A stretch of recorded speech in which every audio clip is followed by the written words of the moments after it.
madaxweynaha dowlad goboleedka koonfur galbeed Soomaaliya Cabdulcasiis Xasan Maxamed Laftagareen iyo wafdi uu hogaaminayo ayaa si diiran loogu soo dhaweeyay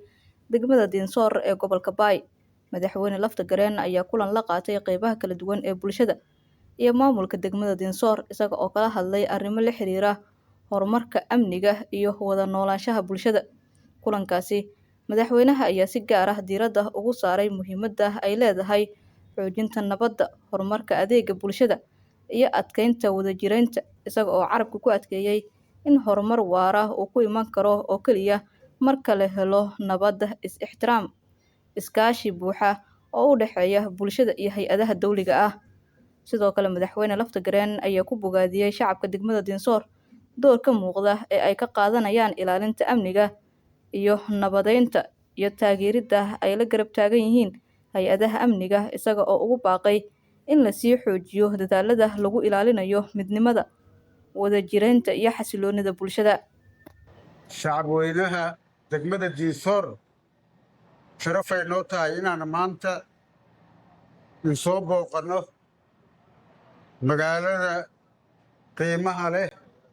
taariikhda leh, sharafta leh, nabadda ku astaysan,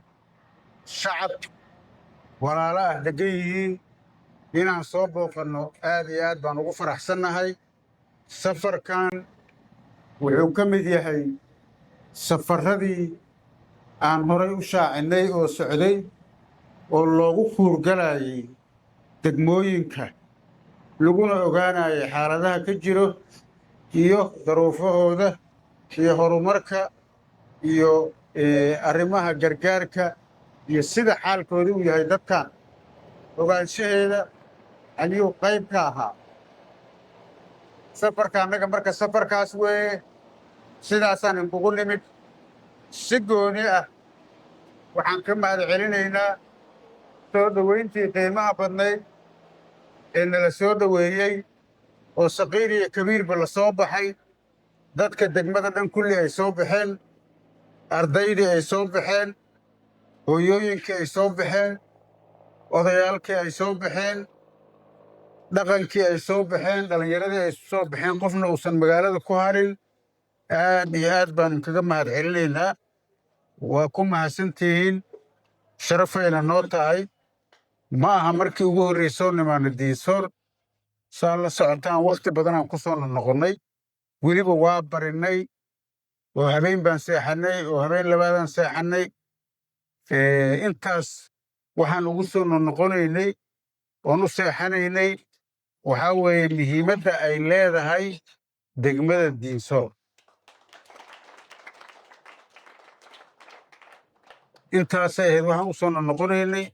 haddana waa soo noqon doonnaa hadduu ilaahay yidhaaho. waana inka warqabaynaa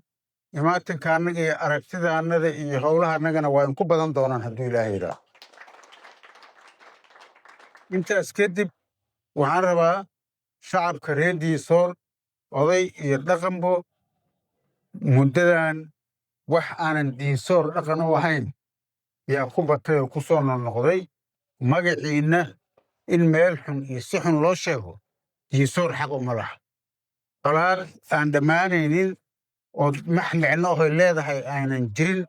dad walaala maalin walbaba fidna walayaal isku diraayaan. arrintaas waxaan rabnaa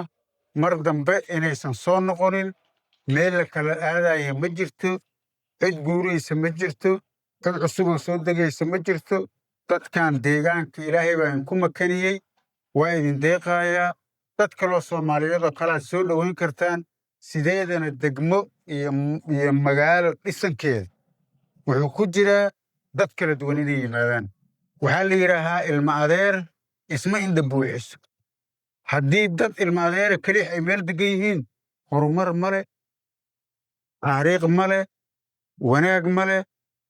waxa yeelayana waxaa waaye dadkan waaba isla dhasheen mana xataa isxukumi karaan. dad marka waxaa loo baahan yahay. magaaladan magaalo Soomaaliyeed ay ahayd, magaalo fac weyn bay ahayd. dad taariikh leh oo Soomaali ah oo dadka deegaanka aan ahayn yaa deganaa oo ku soo dhashay oo meel walbaba taariikhdiina ka sheegaya. reer Dinsoor aan nahay leh oo madax sare soo noqday oo fan soo noqday oo ugu horeeya xasan aadan oo codsanaya mar kasta inuu yimaado oo dadka soomaalida dadka aad loogu jecel yahay ku jiro degmadii saas ahayd waxa ay soo kordhinaysa inay dad yar joogaan ma leh marka waxaan codsanaynaa midnimada iyo wadajirka iyo nabadda deegaankan ha lagu dadaalo u wada istaaga dadka shacabka dhan ha u istaageen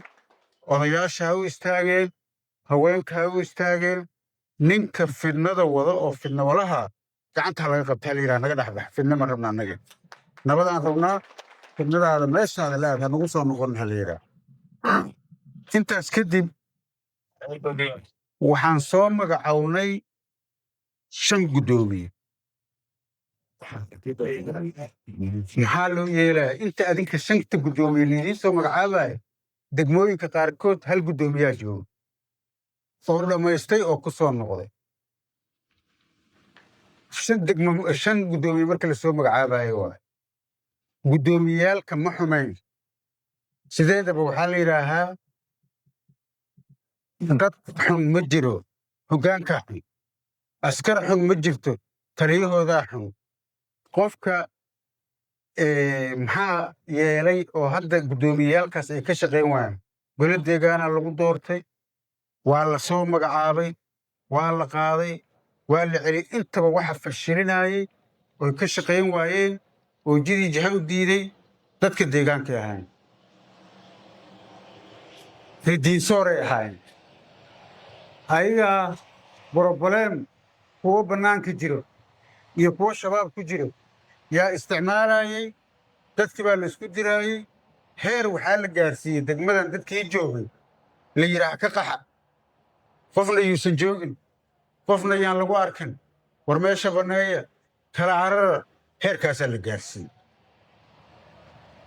waxay yeelayeen ayaa waaye dad reer diinsoor sheeganaya ama degmada ha joogeen ama meel kale ha joogeen yaa yeelaya waxaa ogaanaysaan guddoomiye iyo maamul degmo oo dambe oon idiin soo magacaabayna male kuwii ugu dambeeyey waay markaan magacaabis waa naga soo dhammaatay iimaansada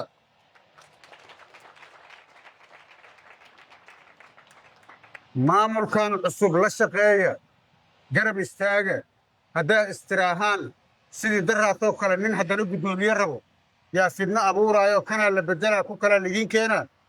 go'aanaan ka gaarnay qof damboon keenayna male kuwa naga dambeeya ha keenayna bay rabaan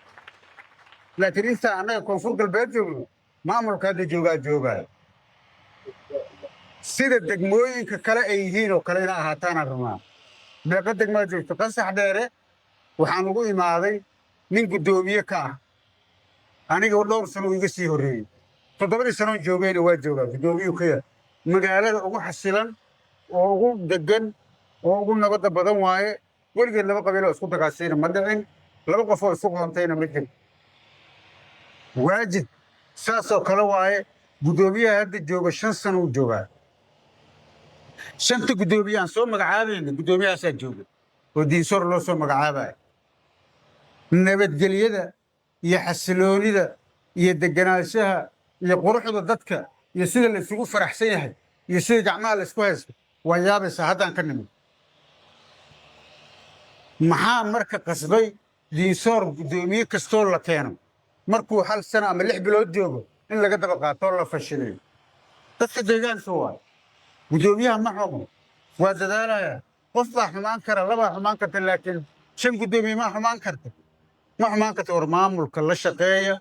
garab istaaga la taliya wuxuu ku qaldan yahay u sheega wuxuu ku saxan yahay ku soo dhoweeya